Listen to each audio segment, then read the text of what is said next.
Hi, welcome back. இதுதான் final part. எடுக்க வேண்டிய ஃபோட்டோஸ்லாம் எடுத்தாச்சு, வீடியோஸ்லாம் எடுத்துகிட்டு அவ்வளோதான். இப்போ கிளம்பிட்டு நேரம் வந்துடுச்சு. அப்படியே கிளம்ப வேண்டியது தான். ஆக்சுவலாக இறங்குற ரூட்டை மறந்துட்டேன். இப்போ எந்த பக்கம் அப்படியே ரெண்டமாக இறங்க ஆரம்பிச்சிட்டேன். எந்த பக்கம் போகிறதுன்னு தெரியல. எல்லா பக்கமும் ஒரே மாதிரி இருக்குது, அதனால் கன்ஃபியூஷனாக இருக்குது. அதனால் இறங்க ஆரம்பித்தாச்சு. அப்படியே வியூ பார்த்தா தெரியும், அந்த மவுண்டெயினோட எண்டே தெரியல பாருங்கள். அப்படியே ஒரு கட்டு மாதிரி. இந்த லைன் தான் ஸ்லிப்பர்லாம் இங்கே விடணும்னு எழுதி போட்டிருக்குறாங்க. இந்த லைனை தான் நான் லாஸ்ட் ஸ்பாட்டில் சொல்லியிருந்தேன். ஸோ அப்படியே ஏதோ ரேண்டமாக போயிட்டுருக்கேன். இந்த பக்கம் ஏன்னா நான் அப்போ பைக் நிறைய ஏறிட்டு இருந்துச்சு, இப்போ ஏறலையா, ஆனால் ரூட்டு தெரியல. அதனால் அப்படியே காமனாக போயிட்டுருக்கேன். எந்த பக்கம் ரூட்டுன்னு தெரில. ஆக்சுவலாக இது இப்போ ஓரளவுக்கு சேஃபு. இது சம்மர் டைம்னால கொஞ்சம் சேஃபாக இருக்குது. சம்மர் டைம்னு எதை சொல்கிறேன்னா, மழை இல்லை.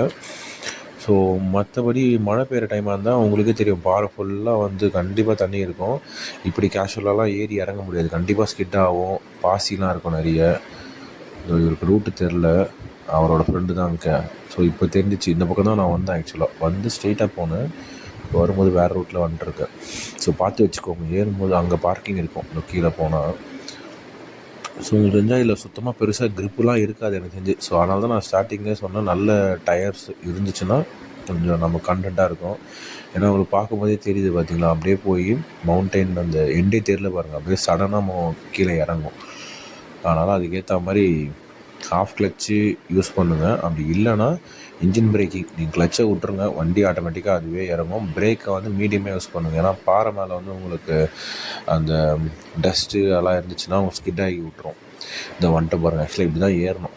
இந்த கர்வில் போய் நம்ம மேலே தான் போய் ஃபஸ்ட்டு வண்டியை நிறுத்தணும். அதுக்கப்புறம் இந்த பக்கம் தான் இது ஒரு பக்கம் தான் ஏற முடியும். ஸோ நான் காட்டுறேன் பாருங்கள். அந்த இதுதான் இங்கே போய் நம்ம ஆக்சுவலாக ஃபஸ்ட்டு இந்த லெஃப்ட்டில் நிறுத்தணும். அதுக்கப்புறம் மேலே போய் இங்கே வியூக்காக இங்கே பார்க் பண்ணோமா. இப்போ வண்டியெல்லாம் கிளம்பிடுச்சு மோஸ்ட்லி. அந்த வண்டி இல்லை பாருங்கள் ஓரளவுக்கு. ஏன்னா இது அரௌண்ட் ஒரு 8:30 கிட்ட ஆகிடுச்சு. இங்கே ஒரு கப்புள்ஸு மேலே, ஏன்னா கொஞ்சம் மேலே ஏறணும். அதனால் சரி, அவங்க எக்ஸ்பல்ஸ்னால் நீங்கள் மேலே போய் ஏறுங்க, தாராளமாக ஏறலாம், நிறைய எக்ஸ்பல்ஸ் ஆல்ரெடி போயிருக்கு அப்படின்னு சொல்லிகிட்டு இருக்காங்க. ரூட்டு காமிச்சேன். ஆனால் எனக்கு கேட்டால் வித் பில்லியனோடு ஏறுறது சேஃப் இல்லை. ஏன்னா அவங்களோட நான் ஓட்டுறவங்களுக்கு பயம் தெரியாது. அவங்கள அமுச்சு வச்சாச்சு, அவங்களுக்கு ஹெல்ப் பண்ணிட்டு நம்ம கிளம்ப வேண்டியது தான். அதே மாதிரி இன்னொரு விஷயம், சிமெண்ட் ரோடை பொறுத்த வரைக்கும் என்ன ஒரு பிரச்சனை இருக்குன்னா, சிமெண்ட் ரோட்டில் கொஞ்சோண்டு மண் இருந்தாலும் சுத்தமாக ஃப்ரிக்ஷன் கிடைக்காது. நீங்கள் லைட்டாக பிரேக் அடித்தாலே வண்டி ஸ்கிட் ஆகும். அதனால் இது இங்கே இருக்கிற சிமெண்ட் ரோடு அவ்வளோ சேஃப் இல்லை எனக்கு கேட்டால். டவுன் ஹில் வேறு, இந்த ஃப்ரண்ட் பிரேக் அடிக்கிறது, பேக் பிரேக் அடிச்சுக்கிட்டே இறங்குனீங்கன்னா கண்டிப்பாக சேஃப் கிடையாது. அதே மாதிரி இது பாருங்கள், இந்த மாதிரி ரொம்ப ஓரமாலாம் நிற்காதீங்க. ஏன்னா இங்கே காற்று பலமாக இருக்குது. ஸோ அவ்வளோவா நிற்க முடியல. ஆக்சுவலாக நான் கேள்விப்பட்ட வரைக்கும் நவம்பரில் செம்ம சீசன். ஆக்சுவலாக நம்ம பார்க்குறோம்ல, இந்த வியூவே ஒரு ஒயிட் கலர் ஸ்கர்ட் மாதிரி அப்படியே ஃபுல்லாக மேகம் தான் இருக்குமா. இந்த மவுண்டெயின்லாம் அந்த டைமில் தெரியவே தெரியாதான். நவம்பர் டைமில் வாங்க அப்படின்ற மாதிரி எங்கள் லோக்கல்ஸ் சொன்னாங்க. ஸோ இதான் நம்ம கேதர் பண்ண நியூஸ் ஆக்சுவலாக. ஸோ அந்த டைம் நல்லாயிருக்கும் அப்படின்னாங்க. ஸோ இது சிமெண்ட் ரோடுனால உஷார்.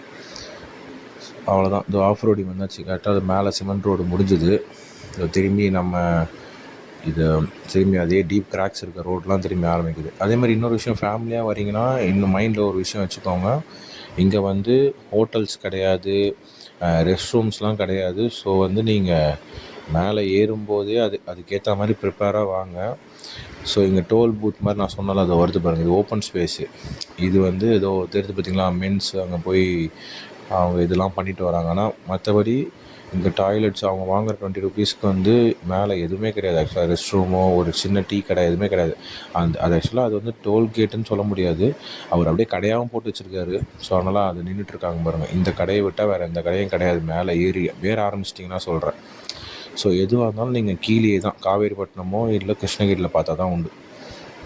ஸோ அதான் திரும்பி இது ரோடு ஆரம்பிச்சிடுச்சு. ஸோ இப்போ டவுன் இறங்கும்போது தான் நமக்கு இன்னும் டேஞ்சர் அதிகம் ஆக்சுவலாக என்ன கேட்டால். ஏன்னா ஃபுல் லோடும் ஃப்ரண்ட் வீலில் இருக்கும். ஸோ அதனால் அதுக்கேற்ற மாதிரி நீங்கள் என்ன பண்ணுங்கள், பிரேக்ஸ் அவ்வளோவா யூஸ் பண்ணாதீங்க, ரொம்ப பார்ஷியலாக யூஸ் பண்ணுங்கள்.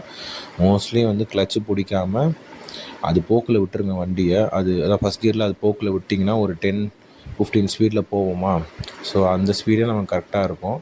ஸோ லைட்டாக அங்கங்கே பிரேக் அப்ளை பண்ணி நீங்கள் அந்த கிராக்ஸ் எல்லாம் அவாய்ட் பண்ணி இந்த மாதிரி ஓட்டினா பெஸ்ட்டு என்ன கேட்டால். சேஃபாக போயிட்டு வந்துடலாம். So back to the news என்னென்னா அதே தான். ஸோ நீங்கள் மேலே ஏறும்போதே நான் சொன்ன பாருங்கள், டீ கடையில் கீழே நிறுத்தினேன்.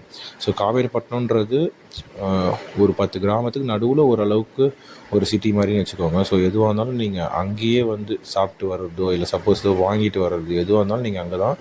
ஸோ நடுவில் வந்து ஒரு இந்தியன் ஆயில் இது பார்த்தோம் பங்க்கு. ஆனால் அங்கேயுமே வந்து பார்த்திங்கன்னா டாய்லெட்ஸு ரொம்ப ஒஸ்ட்டு. நீங்கள் கவர்மெண்ட் ரெஸ்ட் ரூம் மாதிரி தான் இருக்கும் மோஸ்ட்லி. ஸோ கம்பேரிசனுக்காக சொன்னேன், அந்த மாதிரி தான் இருக்கும். ஸோ எதுவாக இருந்தாலும் நீங்கள் அதுக்கேற்ற மாதிரி ப்ரீ பிளான்டாக வாங்க. ஃபேமிலிஸோடு வரீங்க அப்படின்னா ரொம்ப கஷ்டம். அதே மாதிரி இந்த ஃப்ரண்ட்டில் போகிற ஃப்ரெண்டை நோட் பண்ணுங்கள். ஆக்சுவலாக அது ட்ரைம்ப் 400. அவரை ஏன் நோட் பண்ண சொல்கிறேன்னா, அவர் வந்து வண்டியை வந்து ஆஃப் பண்ணிவிட்டு இறங்கிட்டு இருக்கிறாரு. ஏன்னா இப்போ என்னை வந்து கிராஸ் பண்ணார், ஆக்சுவலாக ஓவர்டேக் பண்ணார். அவர் டவுன் ஹில்லில் ஓவர்டேக் பண்ணார். நான் அப்போ தான் நோட் பண்ணுறேன், சத்தமே இல்லாமல் போனார்.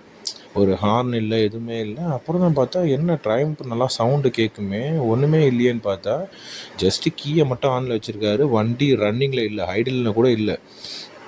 வண்டி ஆஃப் பண்ணி இறங்கிட்டு இருக்கிறாரு. ஸோ அதான் ஓவர்டேக் பண்ணி போயிட்டார். அவ்வளோ ஸ்பீடாக இறங்குறாரு.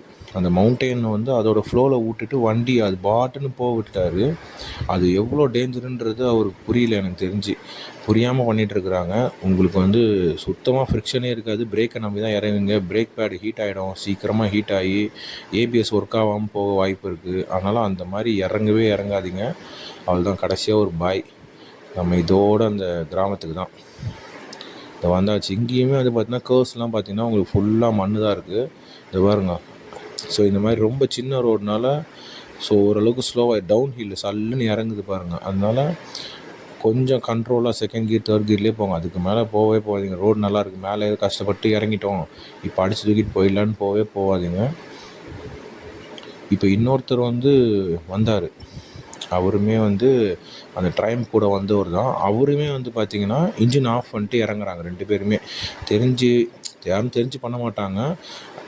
இதோ இப்போ வருவார் அவர். ஆக்சுவலாக இதோ நிற்கிறார் பாருங்கள், இவர் தான். ரேஸ் மாதிரி அப்படியே சல்லுன்னு இறங்கிட்டார். பெட்ரோல் சேவிங் அப்படின்னு நினச்சி பண்ணுறாங்களா இல்லை எதுக்கு பண்ணுறாங்கன்னு தெரியல. ஆக்சுவலாக அது அவ்வளோ டேஞ்சர். ஏபிஎஸ் வந்து ஒர்க் ஆகாமல் போயிடும். ரியல் வீல் அப்படியே லாக் ஆகி ஸ்கிட் ஆச்சுன்னா எப்படி வேணால் முடியும். ஸோ அவ்வளோதான். இதோட நம்ம அதோட லஞ்சுக்கு தான் ஸ்டாப் பண்ண போகிறேன். அவ்வளோதான். இதோ வாணியம்பாடி போய் ஒரு நல்ல ஹோட்டல் ஒன்று பார்த்து வச்சுருக்கேன். அங்கே போயிட்டு நல்லா சாப்பிட்டுட்டு ஒரே ஸ்ட்ரெயிட்டு சென்னை தான். ஏன்னா உங்களுக்கே தெரியும், மிட் நைட் தான் எடுத்தால் சுத்தமாக ஒன்றுமே இல்லை, வெறும் தண்ணி மட்டும் குடிச்சு சுற்றிட்டுருக்கேன். ஸோ அவ்வளோதாங்க. இதுதான் அந்த ஹோட்டலு. ஒரே ஒரு பிரியாணி ஒன்று வாங்கிட்டு ஒரு ஹாஃப் கிரில்லு போட்டு நல்லா தரமாக சாப்பிட்டுட்டு வீட்டுக்கு போய் சேர வேண்டியது தான். Bye bye.